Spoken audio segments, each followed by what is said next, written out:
Hello, everyone, and welcome to the next of the Q Connector podcast series.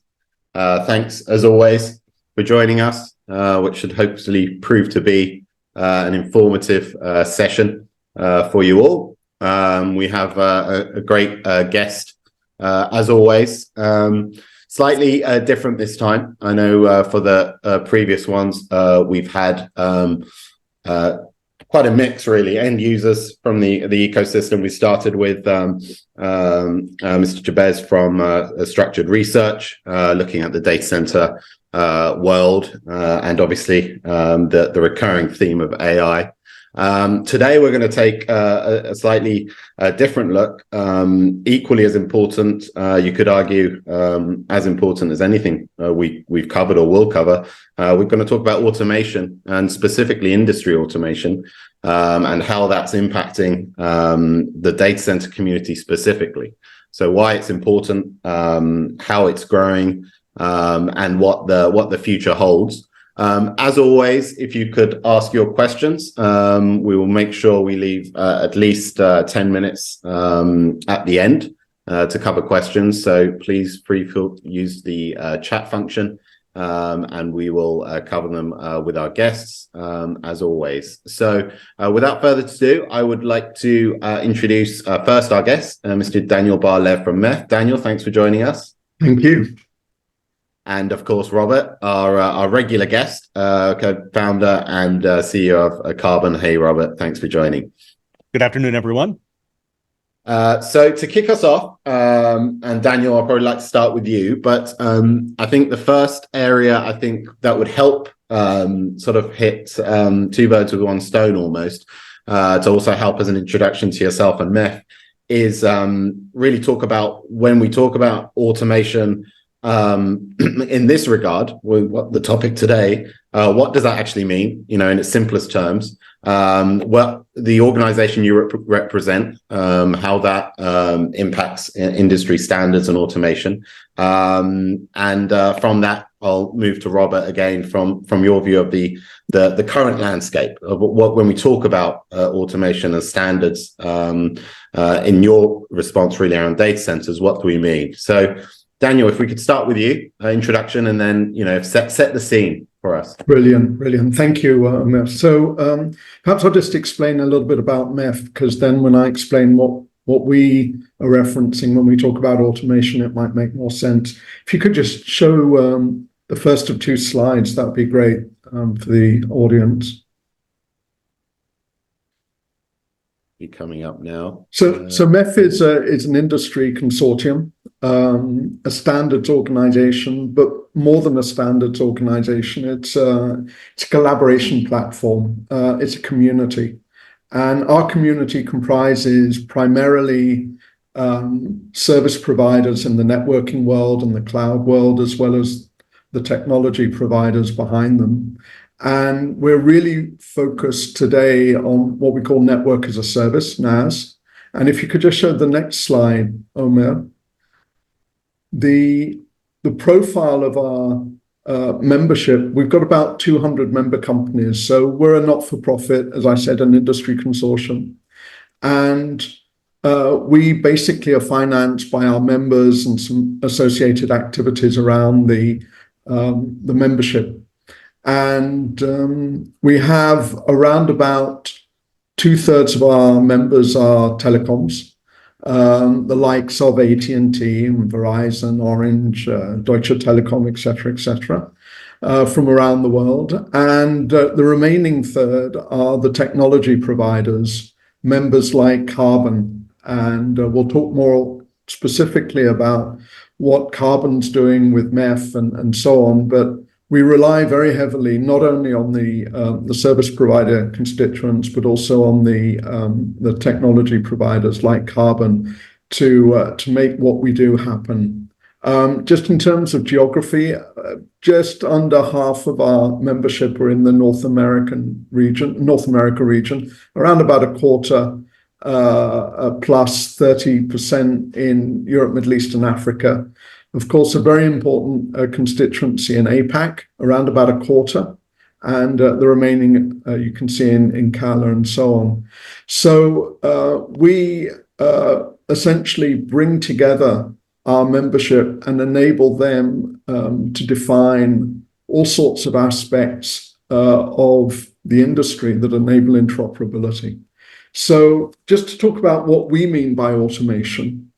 What we mean by automation in MEF, the work that our members are doing, is essentially to automate the business interaction between them. So if you have two companies, one's a buyer and one's a seller, you don't want them sending emails and faxes and so on and so forth to one another. For the digital world of today, for on demand, you need to be able to essentially go through that business life cycle between the entities, between buyers and sellers in a fully automated way. So that's what we mean by automation. And of course, it applies not only in the telecom industry to connectivity, but also to the data center world, which is becoming increasingly central and essential in our world, in our ecosystem. Excellent. I think that sets the scene perfectly, Daniel, and gives people a good view, especially of the importance of bodies like MEF. What always surprised me is the breadth of members that you have, and companies that really drive the digital ecosystem. So critical organizations. We'll come back to you, Daniel, especially as we move towards the data center specific landscape, as you said, because I think there's going to be interesting discussion there around MEF, carbon, what's trying to be done there, and then we'll move a little bit to a future view.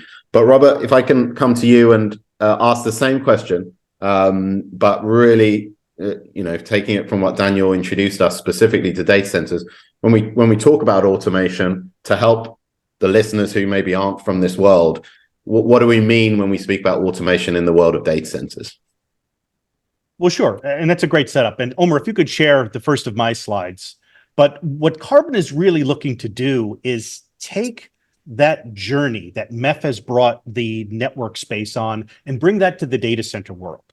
So if we just take a high level look at all of the different business operations that we've been talking about for connectivity, the majority of them are actually happening within data centers. So we sort of assume that data center level just works, and that enables all of these other connections and all these other movements of data, housing of data to occur. So what we're saying is that it's an obvious next step to extend these services so that the same types of APIs you're using today to orchestrate your network environments, you can now use to orchestrate your data center infrastructure environments. And at a high level, we just like to refer to this as, hey, it's a highly manual interaction today. While there are a few operators that do have some APIs, they're all bespoke and proprietary. There are no standards yet. That's what we're looking to solve for. And there's just this layer of human interaction that goes from an end user consumption system to get to that data center operator. We're not at a point where we're fully machine to machine. We're machine to human to machine in most of these cases. Next slide, Omer. And when we look at just the whole pie of just data center operators globally, there's roughly 1,000 that we care about. Only about 20 have gone anywhere along sort of an API level or automation journey. And we do think that part of that is because there's no standards. There's nothing that you can pull off the shelf from a body like MEF to say, this is how we want to interact with customers on an automated level. So only the largest of the large data center operators have the wherewithal to be able to sort of create that as it goes. But that creates another set of challenges. Now, if you're a consumer of data center operators, let's say you have 40, like I did back in my CenturyLink days, that you're working with, that's 40 API stacks potentially that you have to orchestrate across. That's untenable. So that's where Qarbon comes in to sort of solve that problem and create that orchestration interface. Next slide, please, Omer. So at a very high level, and I'll stop here and I'll throw it back to the broader group, but that's effectively what Qarbon Lattice is. It's an orchestration automation platform that speaks to whatever the data center operator has put together as their API framework, proprietary or not, brings it into a unified platform and allows it to be presented in however the end customer wants to consume it.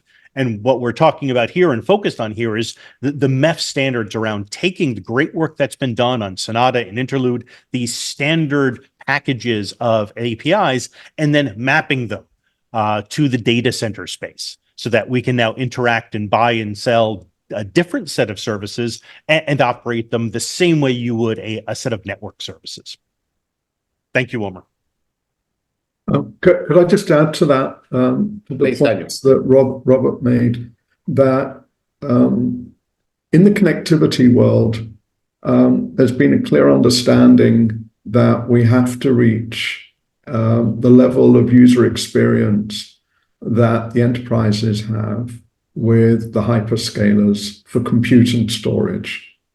Now, compute and storage is complicated, but it is very scalable, and the hyperscalers have done a fantastic job in automating it and what we call cloudifying the experience, the user experience.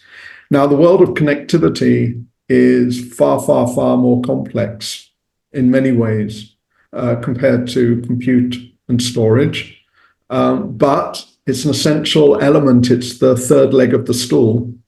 And so to create a completely cloudified experience, we need to cloudify networking as well. And that first slide that Robert showed shows how central the data centers are in the ecosystem of connectivity. And therefore, it's really important that we look at cloudifying not only connectivity from A to B, but cloudifying that element of the ecosystem as well. And that's where we're at MEF trying to bring our expertise and enabling interoperability through standards together with members like Qarbon. That's why we see it as such a central issue. Yeah. And just to, sorry, Robert, just to touch just a little bit on that, and it'll help transition, I think, nicely to the second of the topics, which is the history, I guess, and then Robert very nicely summarized the current status. But Daniel, it'd be interesting from your perspective. What's the data center process been like at MEF? I know it's still one of the nascent areas, obviously, compared to all of the others for clear reasons, I think, which you touched on. But if you could touch on that and maybe some of the struggles or why it's developed like that, and why other areas of the ecosystem seem to have develop faster, I guess, is the question, and how the data center side of things currently looks. Yeah, I mean, it's from our specific point of view, I think that the issue of connectivity from A to B, where it spans two operators, where one operator has a certain footprint and their customer says, but I need connectivity that's outside of your footprint. That issue of buying connectivity from a wholesale supplier in order to complete the footprint, that was the thing that came first. When you talk to the data centers, they say, hey, we are standardized. Look, all of the Ethernet that you guys and ITU and IEEE and IETF, all that standardization you did, hey, look, our racks are all standardized. Everything's standardized. We've got Ethernet everywhere coming out of everything. And so we are standardized, and that's very true. But now that the data centers are becoming part of that on-demand world where it's not just standardization within their domain, but it's also enabling others to interoperate with them at a business level very quickly. Now everybody's beginning to understand. And I think that's why, as you said, that aspect of data centers in our ecosystem, at least, is in our work, rather, of standardized interoperability is rather nascent, but we've reached exactly that point in the hockey stick. This is, and Robert, I'm going to definitely pass to you on this one, but I think that's a huge point, almost a soundbite. And it's that, I think, and it will touch on some of the later topics around AI. And I've seen some great questions coming already, even driving us towards robotics as well. So get ready, both.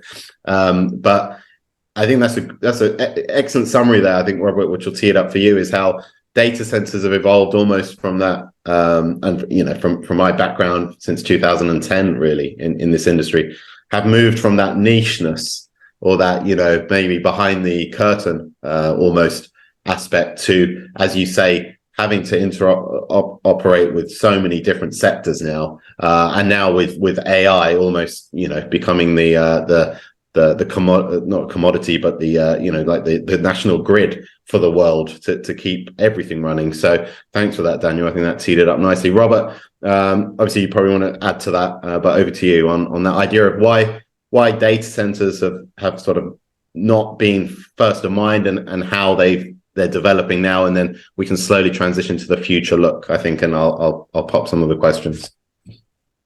Yeah, no, my take is quite simple, that a number of factors are coming together at the same time now.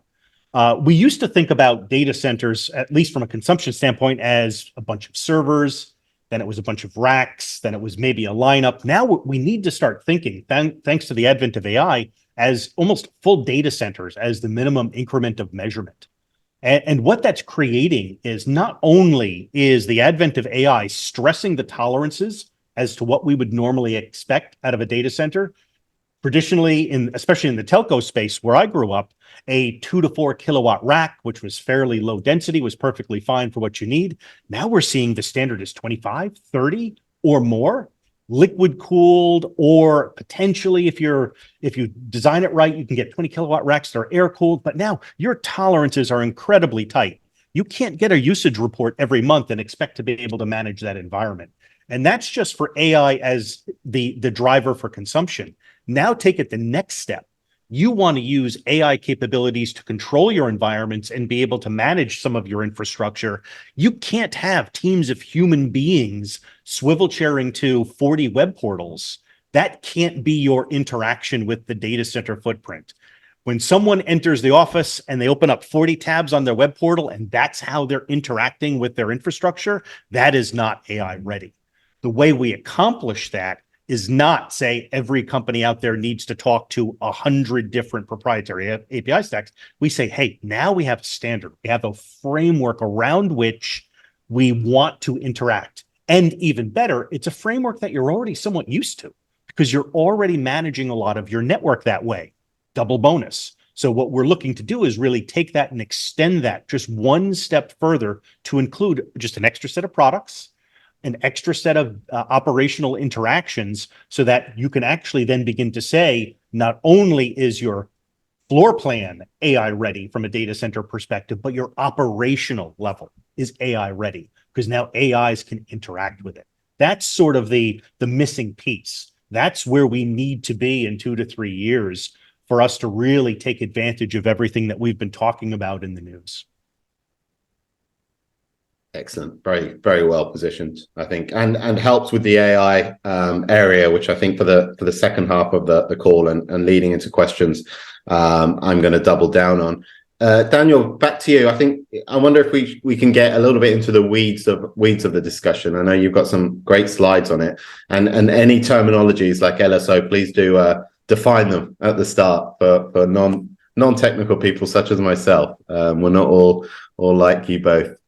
So maybe I'll bring up that slide, Daniel, just to help guide you, and then we can move a little bit into the weeds, not too deep for everybody, but at least to cover specifically what are we talking about? What, when we speak about automation, what's actually going to happen for data centers in the industry? So Daniel, over to you. Yeah, so that slide you had, just number 4, that would be great. Thank you. Just talking about LSO, we're an organization of acronyms. We live on acronyms, and LSO is a very important acronym in our world. What is LSO? LSO is Lifecycle Service Orchestration, and it's an umbrella term that we use in MEF. We've been using it for the last 9 years, basically to provide a framework for where to standardize interoperability between and within entities. And so we created this reference architecture. And we have these musical terms in that framework: cantata and sonata and allegro and interlude and legato. You may have heard of them. But that's not really the key issue. The key issue is that LSO is that umbrella term that enables us to create deliverables and assets for maximizing interoperability at the business level. So on the left-hand side, we all have to start somewhere, and the industry started by passing information between buyer and seller, using email, using web portals, as you're describing, for the more advanced custom APIs that enable automation between two different systems without human intervention. ASRs in the US, well known. But each of these essentially means that the buyer and the seller need to coordinate on which one they're going to use. And if it's a custom API, then both sides have to implement it and make sure that it works together and so on and so forth. It's sort of a little bit like the change in regulation in the EU, in Europe, where they forced Apple to move over from their proprietary connector to USB-C. They said, enough with all these cables. Yeah, you've got a wonderful connector and so on and so forth. But you know what? From the point of view of the user, it really doesn't matter if it's this Apple specific connector or if it's USB-C or whatever. Everybody's starting to use USB-C. So Apple, you have to use USB-C. And that's what they've done. With their latest iPhone, they've moved from the proprietary API, proprietary connector to USB-C. And that's really what's happening in the industry, in our ecosystem as well. We're saying, look, you've all got wonderful connectors, but let's just use one, because that's not where you make a difference, your company, which type of cable you're using or which type of connector you're using when you're buying and selling. Let's just all use the same one, because then we can get on with the real stuff. And that's really what we're seeing on the right-hand side of the slide. We're seeing everybody actually adopting the same connector cable in that analogy that I used from Apple. And obviously, those APIs, as we call them, those connectors, they need to basically be adopted by everybody. And when you want everybody to adopt it, then everybody has to sort of agree that API makes sense. And that's what MEF facilitates. We facilitate companies who are all competitors.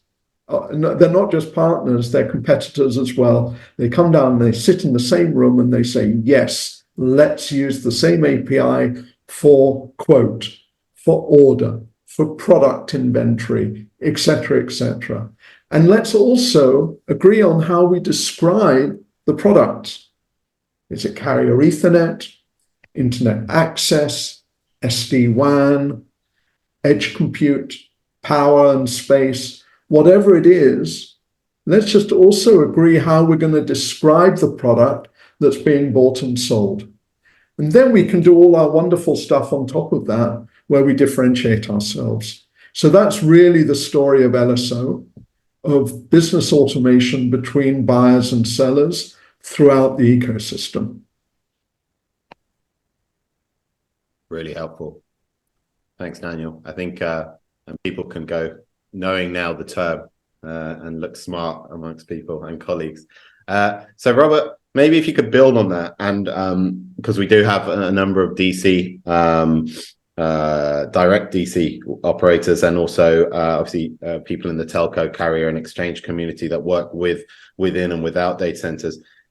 What's going to change for them eventually once with what MEF is helping to drive here, Qarbon support of bringing that data center aspect of it forward? what does that mean? You know, overnight, let's say it all happens, and it doesn't. It takes time and a lot of work, clearly. But how does their life change, and also any specifics you want to add from the carbon side of things, working with MEF on this journey?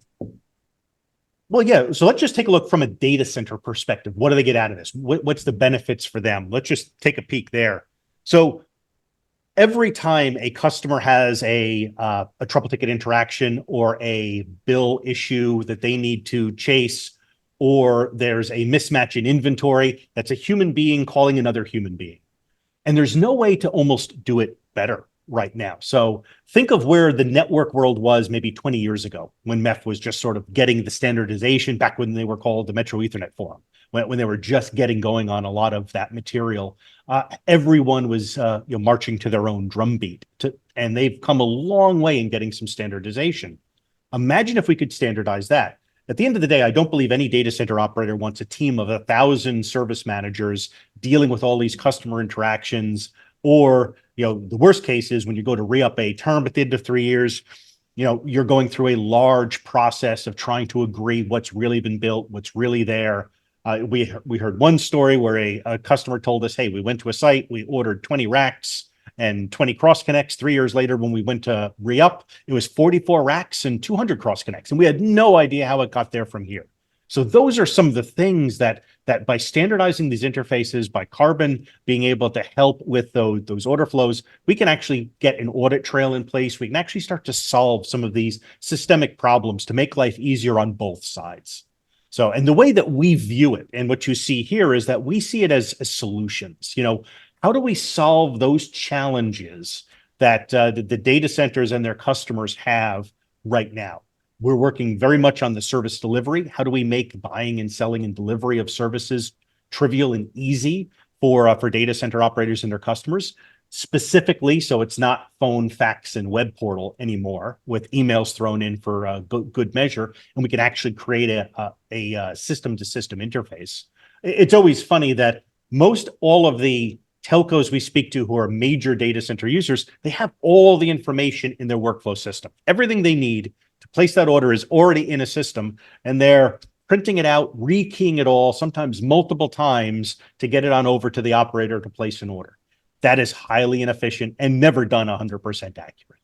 So now, when you take a look at the overall solutions, just what other challenges are there? Fault operations, fault management is an obvious one. Just to pick at, we've all heard of, the major outage in Singapore in October of late last year that took down a number of major financial institutions. Everyone likes to blame the data center operator for that, for the human error that occurred. But when I, as a network operator, look, I say, you know what? That site crashed in 5 hours. My disaster recovery plan, meant I could have moved everything in 2 hours. So what happened? Sounds like the right information didn't get to the right people, because that site should not have crashed for most of the people in the site. So just another example of, because those interactions are still so manual, still so dependent on human interactions, or heaven forbid, someone picking up a phone or a fax at 10 a.m. on a Saturday, a number of problems that really should be automated. And if we do automate them and automate them right, these problems start to go away and things work so much better. And again, to be ready for AI, not even saying that that's the reason we're doing it. Let's just fix and make things better today. That would be amazing. Next slide, please, Omer. There's one other small point. Oh, sorry. Was there a question, Daniel? Well, I was just going to add to that, Robert. It's not just the benefits, but it's also the fact that when you have a lot of manual processes or even proprietary processes in anything, you have what's called a larger attack surface. In other words, you have more vulnerabilities, and they could be human vulnerabilities, and they could be cyber vulnerabilities. And the greater the standardization and the greater the automation, the smaller the attack surface becomes. In other words, the less vulnerabilities there are. And as data centers increasingly become mission critical infrastructure, not only for data center customers, but for digital economies, the ability to protect those assets from mistakes or attack is very important. So it's just worth bearing in mind. It's not just about scaling and an improved customer experience. It's also about defense, and we shouldn't forget that. Major point. No, Daniel, you raised an excellent point, and that was one of the next ones I was going to get to is security in general. One of our customers made an excellent point for us when they said they use 80 data center operators globally. 80. They're a fairly large organization. So picture in your mind 80 of these in front of you. Now, when they have an individual leave the business, that means that someone within that company needs to go into 80 different web portals or fill out 80 different forms to remove their access. Not only just so they can't walk into a site and remove a Cisco router from a bay, but so they can't log into, heaven forbid, an Equinix or a Digital Realty portal and delete customer information because they're a disgruntled employee. Imagine that risk. And this customer told us it's an hour or two each. So wait a minute. If I can just do the simple math, that's somewhere between 80 and 160 hours spent just removing access because someone left the business. That is not productive time. There must be a better way. And that's really what we're talking about here is all of those interactions and making sure that there is now a better way to do them. So, Cross Connects happens to be an area that we're focused on right now to make sure that we can manage inventory and workflows very specifically. And then, Omer, if you could jump to the next slide, please. One of the things that you're going to hear us talk about in the MEF body that we're going to be working on next is something that's been a pain point for everyone in the space for far too many years. And that's with regard to letter of authority or letter of agencies, LOAs. When we talk about all of these network services and cross connects in data centers, there's always a LOA that gets issued and assigned for the far end. That is a manual PDF document in 99% of the cases right now. A few companies out there do have ELOA digital versions of it, but they're all proprietary.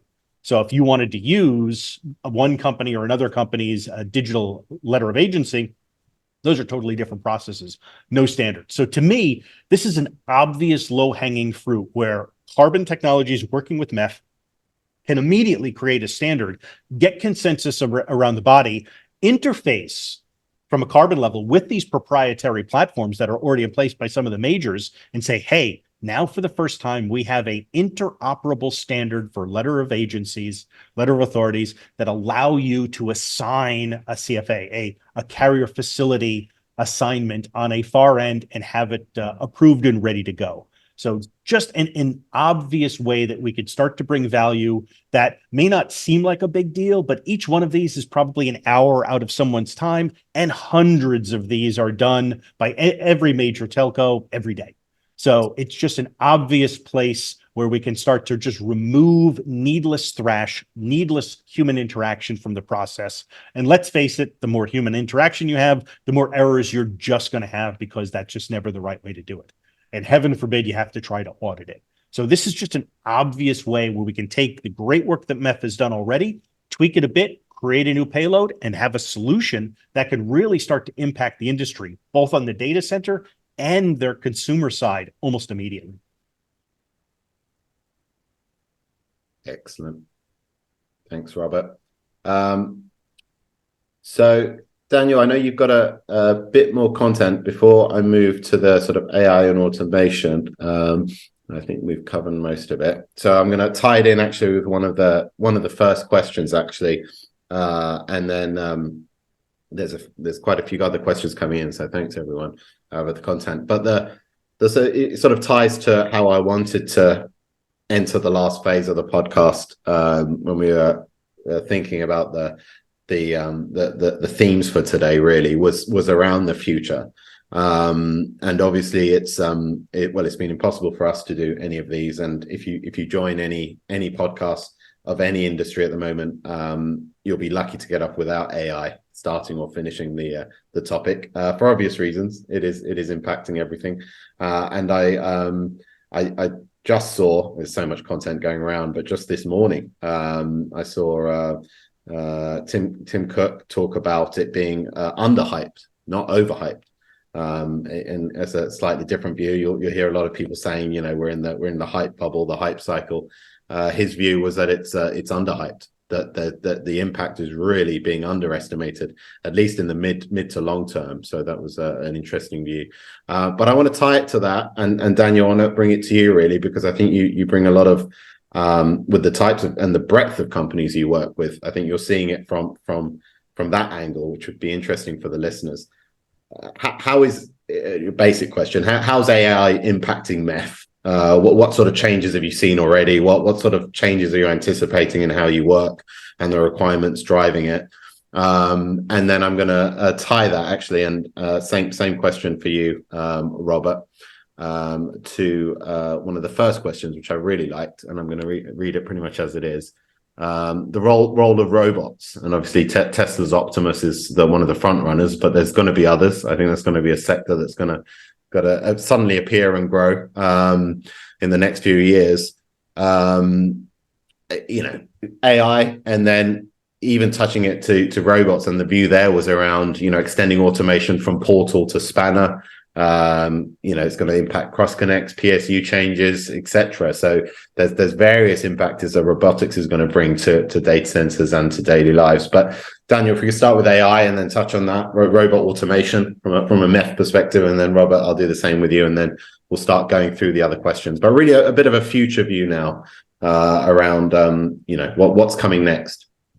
So currently what's going on, AI and MEF, there are two areas where we're exploring AI. One is the actual use case of operations, what's called AI ops.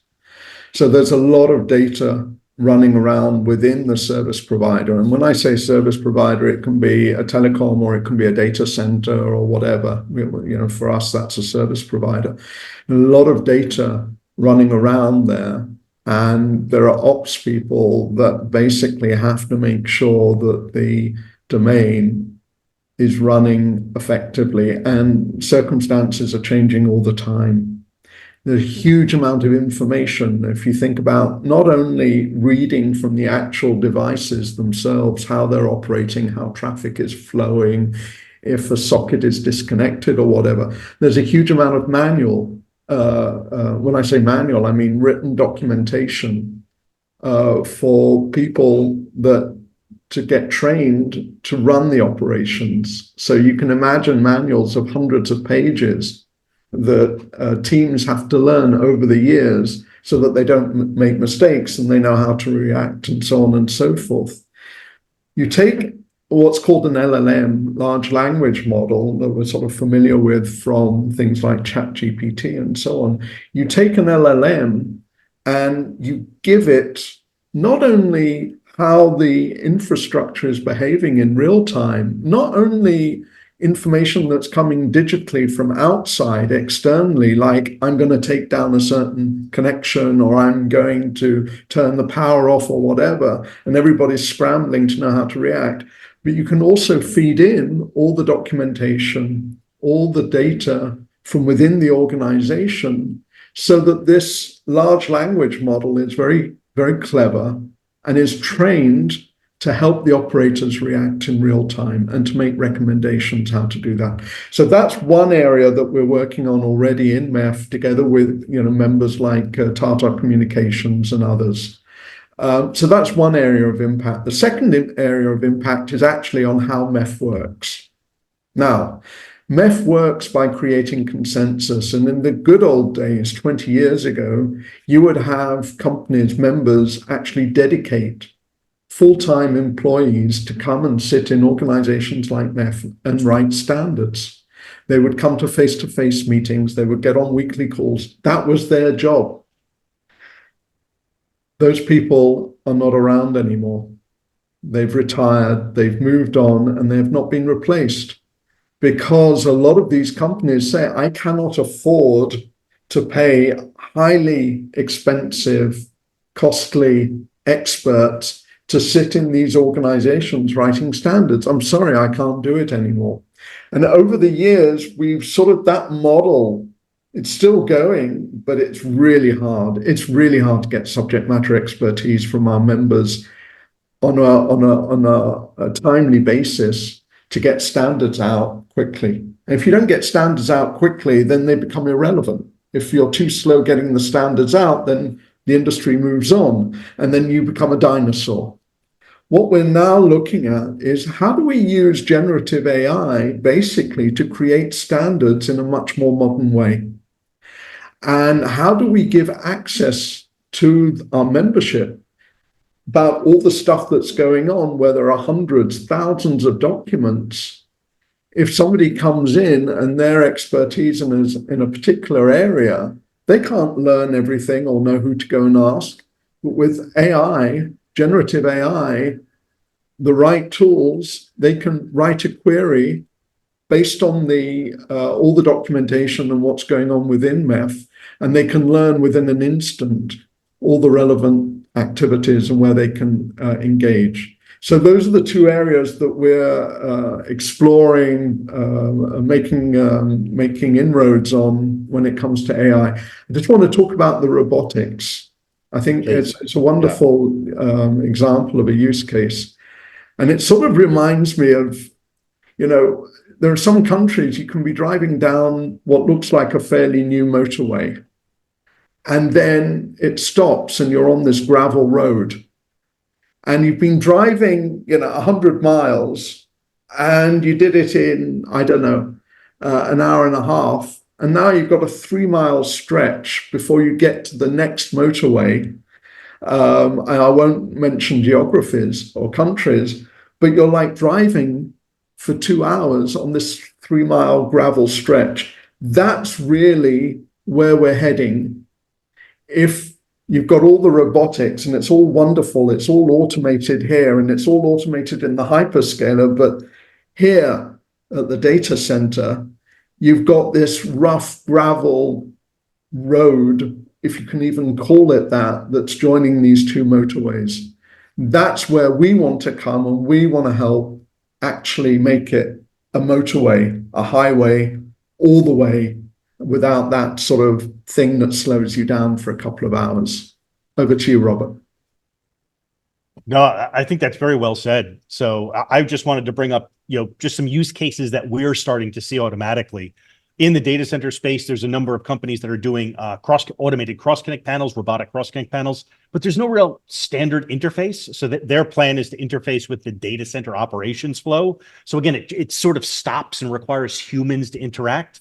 That's an obvious way that, wouldn't it be amazing if we could take that flow from, let's just say, from Salesforce within a major telco that has all of the order information already in place, where they can just hit a button, it orchestrates through a platform like Lattice, let's throw that out there, and it gets to the data center operator, so it automatically interacts with the automated platform. So no humans are needed for that, and the cross connects can move or be installed with the touch of a few buttons, and at best or at worst, a human being needs to QC it, but it all just sort of happens. That's sort of where we need it to be. I just wanted to throw another example out there. We had a meeting with a major financial group out of the US, who I won't name, but one of the things that they're looking for AI is that they have, I believe it was 80 footprints around the world of significant size. And their board will tell them, you need to get 10% green, you need to shift your energy consumption, which sounds great. But now, what does that mean? How do they figure out what that does to their environments? It's very difficult. Now, they can usually model their network and their storage rather well, but what does that mean for the energy consumption? If what they've done has really just moved the problem around, and now they're burning coal in Indonesia to power something that was previously being done by natural gas, are they really greener, or are we just really faking it out? There's no good way to model that end to end, where you're actually looking at it from a data center perspective, which is where we really need to be. So that's where Qarbon has got itself set up, where our what we call Qarbon Lake, our data lake, has been set up that we have AI in mind.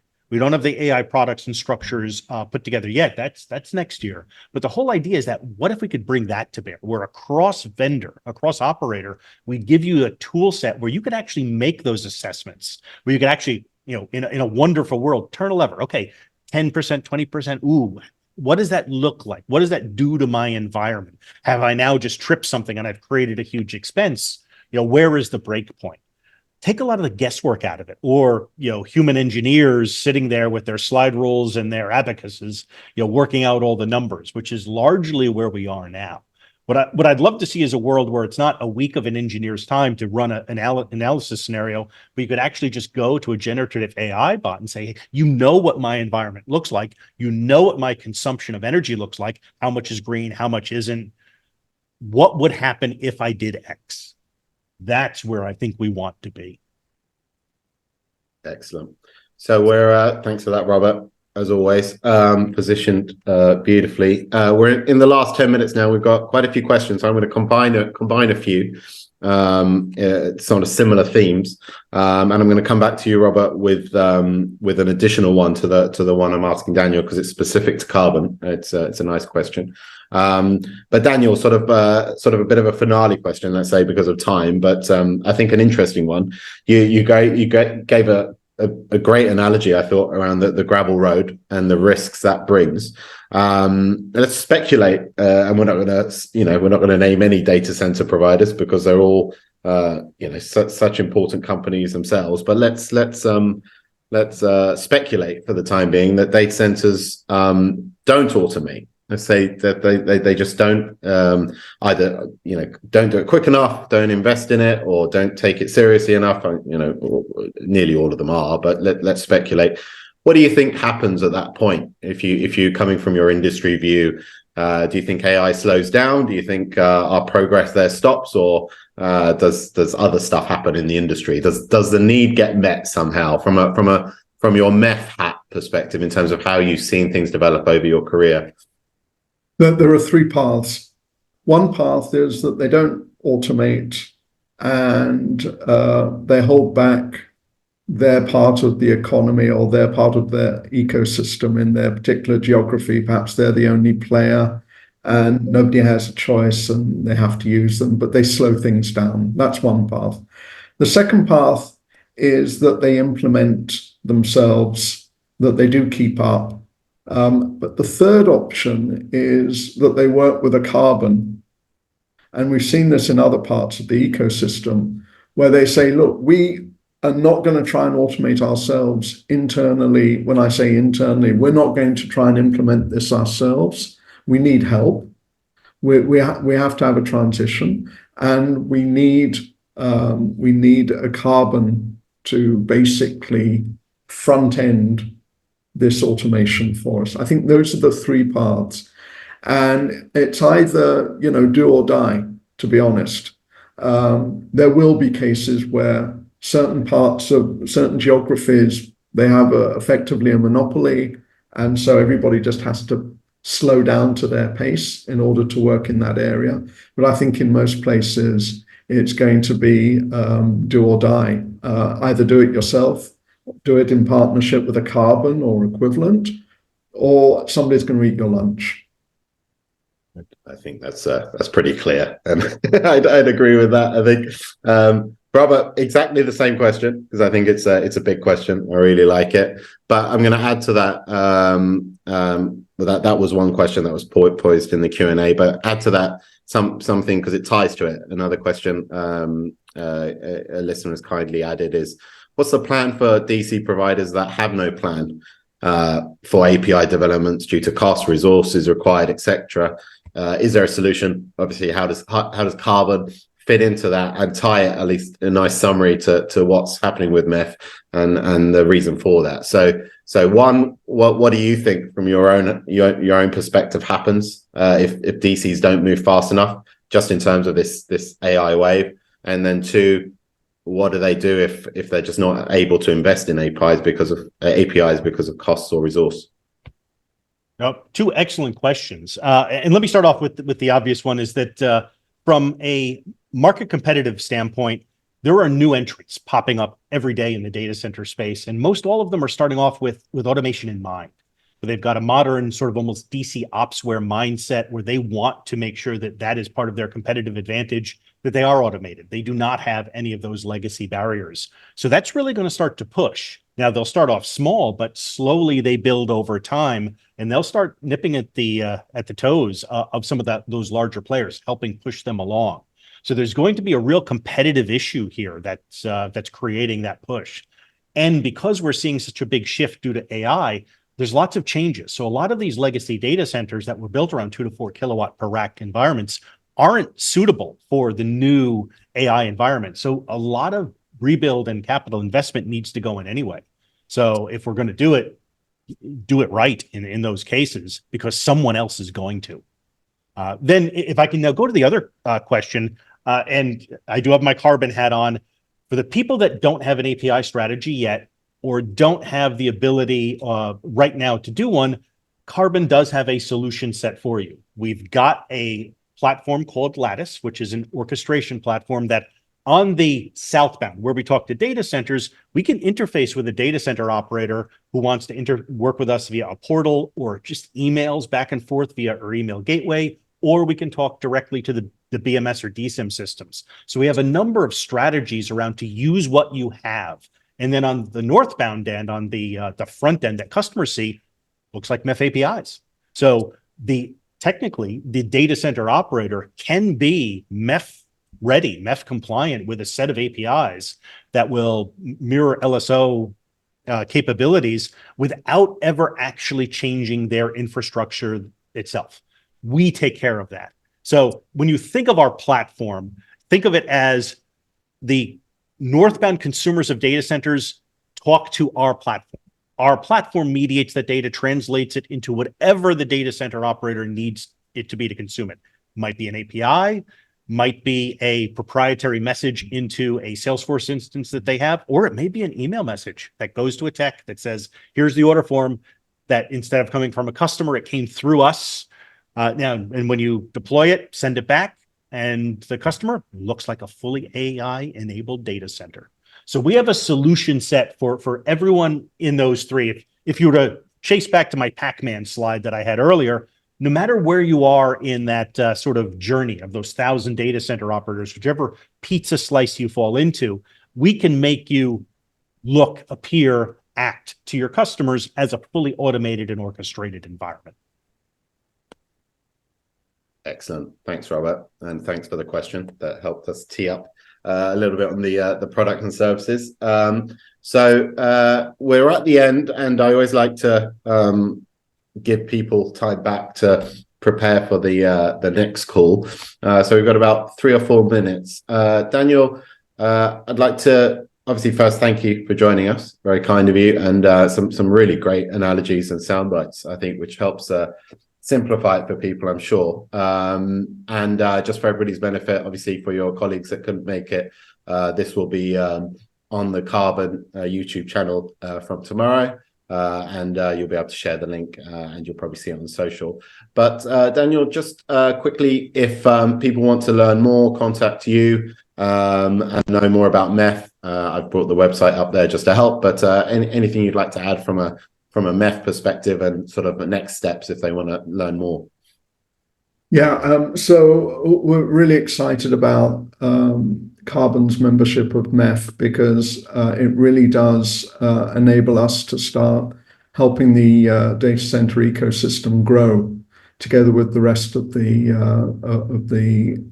telecom ecosystem. To learn more, it's very simple. It's mef.net. That's a great starting point. And I can always be contacted at daniel@mef.net, or by our good friends at Qarbon, yourself, Omer, and of course Robert. We're always chatting and keeping each other up to date. So yeah, we'll be very, very pleased to hear from anybody in the data center ecosystem. They want to hear more, they want to understand more. We're always available, and we're looking forward to working with you. Excellent. Thanks, Daniel, and thanks for joining us today. I'm sure the first of a lot of joint content and information we're going to share to the ecosystem as we make this journey to add value. So really appreciate it. And Robert, same from your side. Where can they go? Obviously, I'm going to help with the website perspective, but anything else you want to add, just from also, to Daniel's points around how you see the next steps happening. Obviously, ITW is coming up, so obviously people can find both organizations at ITW next week. But anything else, Robert, you want to add from sort of the how the MEF journey progresses for Qarbon after this? Well, yeah, just a few little closing notes is for anyone who out there who will be at ITW, come by booth 1815, come and see. We'll have demos up. We'll show you what we've been working on and what we've been working on with MEF. For those of you out there that want to participate in the standards that we're working on through MEF to standardize these interactions, there's roughly 19 things people do with data centers today.